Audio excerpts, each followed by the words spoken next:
Good morning, everybody, and welcome. Hope everybody had a good weekend.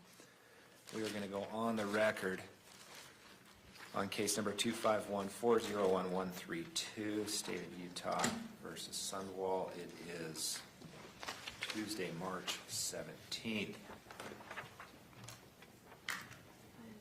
Counsel, at the close of the trial date on Friday, there were arguments made as it relates to specific exhibits, including certain text messages of Exhibit 126 and Exhibit 122 regarding audio. I've had a chance to review those arguments and review the exhibits, and I have a ruling that I'm ready to make now that I hope will help the parties sort through how they're going to deal with that today. Regarding the audio on Exhibit 22, I will note that Exhibit 22 consists of an 8-second redacted audio recording of defendant saying, quote, "I feel like maybe I need to tell that I knew what she was doing, but I didn't help her," end quote. The court finds the redacted audio admissible because, 1, the substance of the audio is highly probative as to defendant's changing story and goes to what defendant knew about Miss Terry's state of mind at that time. And 2, the court is unconvinced that the probative value of the audio is sufficiently outweighed by the possibility that the jury might draw a negative inference. Indeed, a reasonable jury may very well interpret the brief pause as nothing more than defendant pausing to think while speaking, or defendant generally considering who she might want to tell this information to. And 3, the court is of the opinion that there is nothing in the audio itself that identifies the call as having been made by defendant while incarcerated, specifically audio identifying it as a jail call and or background noises of other inmates, etc., that would cause prejudice. As to the text messages on Exhibit 126, the court has previously ruled regarding this issue that 1, the state may present evidence that defendant was unexpectedly and suddenly terminated from her position and struggled to secure comparable employment. 2, the state may argue that defendant's financial distress because of losing her job became more acute leading up to Miss Terry's death. And 3, the state cannot present evidence that defendant committed time fraud or was fired for misconduct because such evidence poses a danger of improper character inferences, wasting time and confusing the issues. The court now applies this ruling, as well as Rule 403, to Exhibit 126 and orders additional redactions to the already redacted exhibits, and those are found as follows. Cole, can you come up here and get these to me? You'll see the redactions that I am asking the parties to make before this exhibit is offered, one to each attorney, or each table. You'll get a chance to review those. All right, counsel, the jury is here. What else do we need to cover? With regard to the phone call, we had talked about that there was going to be the addition of a few seconds after, where she also says at the end that I had said that, but I didn't do anything. And my objection was to the call in total, and you ruled on that. So did you guys make one with that additional? Okay. We can. Can you get that to Mr. Williams? Yes. Once you have that, and we just so we're all on the same page. We have timestamps, and I'm sure Chuck can whip it out. So, having not prevailed on the motion, I wanted to make sure we are in agreement to add the additional little section. Yes, we're in agreement. She thinks she has already done it. She's going to check. We don't expect to get to the witness list comes in through until after lunch. So. Okay. And then, sorry, Your Honor, were you done on that? Yes. Those issues. Pacing obviously is something that I think both parties are concerned about at this point. We appreciate the court adding an extra day. I'm wondering if we might be able to take just a little bit briefer breaks on the hour every 2 hours, and then maybe like a 40-minute lunch instead of an hour. We're just trying to make sure that we keep on pace, and obviously don't want to run the risk of any risk of the jury having to be here longer, obviously, than the court has promised. So we just wanted the court to consider that. If it comes down to just minutes, then that's a scheduling problem, not a time overall problem. We've got jurors here who have come and are willing to serve and take time out of their day, and to tell them you're going to get a 40-minute lunch now instead of an hour. They're entitled to a break too. They're human. We all are. So we're going to take it. I'm okay to move lunch to an hour instead of an hour and 15. Hopefully that 15 minutes will help. As to breaks, we're going to take regularly scheduled breaks too. I watch the jury closely. I can see how they're responding and paying attention. And sometimes I can tell they need a break sooner rather than later. I am cognizant of the time, but if it's going to come down to 10 to 15 minutes here and there, then that's just a scheduling problem. Okay. I want to help, but we've got to keep it moving. Yeah, and we appreciate that, and both parties, we've been working together to streamline things. We've cut down certain things, so we are working diligently, so we appreciate that. What we are not going to do is wait until Tuesday afternoon to get them this case. It's not going to happen. It's not fair to them. All right. Along those lines, Your Honor, this might be the time then to bring up an issue that is going to come up. And that is that on the first day of trial, and then again, I think it was on Friday, and I can be corrected by the government on this, but it would be approximate, is the first time that we received specific text clips that the government is proposing to introduce. It appears that, and I will just state, we did not have time during the period of 4 days of trial to review them. And when I say review them, I mean look to make sure, compare them to the celebrate, to make sure that they're in context, that they don't leave any out. It's clear on some that the texts are left out of the middle, because the texts have numbers in the celebrate program. Each one has a number, right? So you can go and see whether they're consecutive. Then on Friday, it is now 100, roughly 100 text exhibits that the state is proposing, as I understand, and I don't know if they're going to publish them, because that I think would take an entire day. But we worked hard. They're from Discovery. They're in Discovery, no question. They're not clipped in Discovery. There's 28,000. But they were disclosed.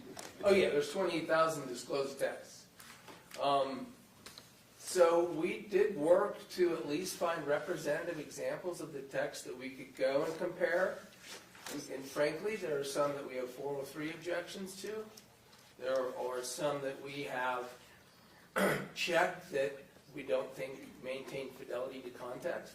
There's 137 texts between one of the texts that are in their exhibit and the next one. There's 137 removed. There are subjects in the text that vary from the apparent purpose of the text. So we worked hard. I think we logged at least 10 hours trying to review the 100 and check context of some. And I informed the government that I didn't think it was fair to have to agree to any text other than we were used at the preliminary hearing, which I think are 37. So I want to make that record. We did send some examples to the government of our concerns. For instance, there's one that does deal with the financial desperation issue of theirs, but it's in December, and it talks about marital problems between the two that turned out not to be problems. I want to make a 403 on that. So we've got some issues coming up with 100 text exhibits that the state weren't utilized, and I thought maybe you'd bring them up as we talk about time. In a perfect world, all this should have been handled before trial. We I didn't mean, get them before we're trial. talking, I mean, if we're gonna get into argue all of those, we're talking several hours I can't of argue. trial time. I can't argue. I sent notice to the state, I cannot effectively check 100 texts in a 2-day weekend against a 28,000 text discovery tranche. And that we're concerned about the ones we could get to, and so we're objecting. And I know we're trying to think ahead at this point in time. It's not directly before the court right now. Ms. Thomas? Let me add this, and I don't mean to interrupt, let me add this. We had talked about agreeing on foundation, and I have. So they don't need to move these texts in independently and by laying any foundation. Whatever you ultimately determine is admissible in relation to my concerns, 403, some of and the time of providing them and my inability to effectively do the job that I just described. Whatever is admissible, we are agreeable to pre-admission, so they can just move and publish them. And that's gonna require you and the state to have discussions over lunch or after court, things like that too. I mean, a lot of this can be solved by just the two parties talking, but to the extent that it doesn't, and if there's objections to dozens, if not hundreds, it's not gonna work. Ms. Thomas, you stood up. I want you to be heard. Well, Judge, I just wanted to notify the court that we've been working since the preliminary hearing to pull out of that 28,000 trove of text messages the ones that we felt was most relevant to this case. Since then, yesterday, I spent, it only took me 2 hours to go through every last one, to read each of them, and I did cut out quite a number of them, quite a few that we won't publish to the jury. But that's all it took me, it was a couple of hours. Mr. Williams has had these since he was appointed, or, took on the case when Ms. Sundwall was originally charged. I agree, in a perfect world, we could have gotten them to him earlier, but we have been working to cut them down to a state that it was manageable. He has had notice of them. They are described in the police report. I understand his frustration with the amount that he has had them. And had he wanted to challenge any of them, the day of introducing them is not the time to do it. Thank I'll you. just make the record now, because we're making, describing the police report, there's nearly 200 pages of single-space descriptions in this police report. It applies to, and I hope these tabs here suggest that I've done the work to try to do what I can to cross-reference the state. But we didn't get the specific ones to do our job until the day of trial for some and Friday for others. But there's no dispute that although there were tens of thousands of them, you had access to them. Absolutely. We had access, however, I will note, not in a searchable format in cell-right reports. All right. Those actually are searchable, Judge. That's how we did it. Yeah. I'm not interested in entertaining a debate on whether they're searchable or not. You guys know how to do your jobs much better than I do. I hope I made the record I need to make, and then I'm not going to address it anymore unless you have questions for me, Your Honor. Thank you. We ready to begin? What's the plan for today? We're anticipating this morning an officer from Lone Peak Police Department, Norman Robinson. We would then be calling Special Agent Justin Cisinger, and then if we are done with him this morning, we would call Melissa Farney, who we sort of are anticipating going today and into probably through tomorrow. Okay. We ready to go? Yes. Bring the jury in? Yes, Your Honor. Thank you.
All rise for the jury.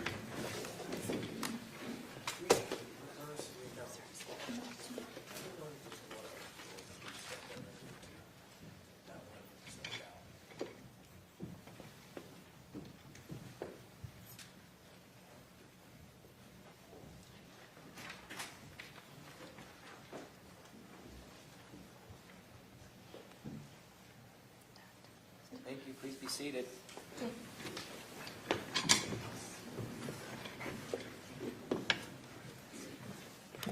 Ladies and gentlemen of the jury, welcome back. Hopefully you had a good weekend. It was hopefully somewhat